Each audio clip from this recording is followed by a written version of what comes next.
Hi, my name's Ratan. I've been working with InTuition since I think 2017. What attracted you to start working with InTuition? Well, I've always been interested in languages. I was good at languages at school, where I learnt some French, and at university I studied Russian. When I graduated, I became a teacher and taught languages in lots of different contexts, both in the UK and abroad.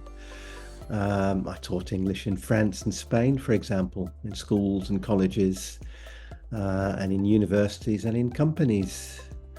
In my 30s, I decided to change career and follow my interests in art and history and culture. And I worked in museums and galleries for many years.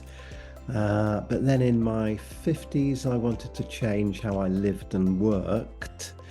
So my wife and I decided to welcome students from other countries into our home and teach them some English as well as getting to know them as people. So Anna and I are interested in other people, in their languages, their cultures, and their lives. So InTuition felt like a natural fit for us. What do you enjoy most about hosting and teaching InTuition students? Well, I enjoy meeting people and getting to know them, showing them how English works, and giving them a cultural experience in the UK and in London, which is a fascinating city, an endlessly fascinating city. It's a great way of learning about different professions and different lives and different cultures. I always learn something new from each student, whether they work in business or finance or law or education or whatever. I love making them think differently about English, and watching them improve over the course of their time with us.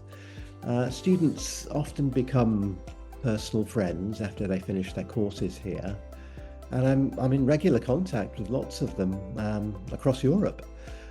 We send each other WhatsApps about our holidays, family events, and stuff like that. It's great. Can you tell us a story about a student who really made an impression on you during their stay? I really always like my students as people, and I always learn something from them. And occasionally they change the way I think about life. A student who's stayed with us twice and become a friend is a divorce lawyer from Switzerland, who wanted to improve her English to represent English-speaking clients in the Swiss courts. So she taught me a lot about how the law works, how families work, and how relationships work and sometimes fail to the point where marriages end in divorce. And she's worked with many people whose lives change and who have to rebuild their lives. So I've learned a lot from her about resilience and human nature. And what advice would you give to a new InTuition teacher? Well, hosting a student in your home is not at all like meeting them for an hour a day in a classroom. You're going to spend many of your waking hours with them. It's going to be intense. They might see you and you might see them in pajamas. You need to think of yourself not just as a teacher and them as a student, but as a host and a guest. You're going to cook for them. It's hard work having even the nicest people as guests in your home. So my advice would be, don't take too many guests straight after each other. Give yourself and your partner and whoever else you live with a long enough break between guests to recharge your batteries. Enough time to give your next guest your full commitment.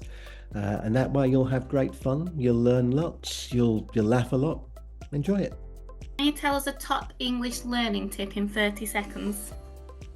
Well, I think a good way to put the glamour back into grammar, to put the fun back into phonology, to give them more morphology, is to teach them little chunks of everyday language for everyday actions, set to a tune. For example, if they need to pop to the loo, you could teach them Lulu, pop to the loo, Lulu, pop to the loo, Lulu, pop to the loo. I'll pop to the loo for a moment. They'll find it funny and memorable. And if you deconstruct that set of chunks, there's a lot in there about, for example, the meaning of the word will and how connected speech works and stuff like that.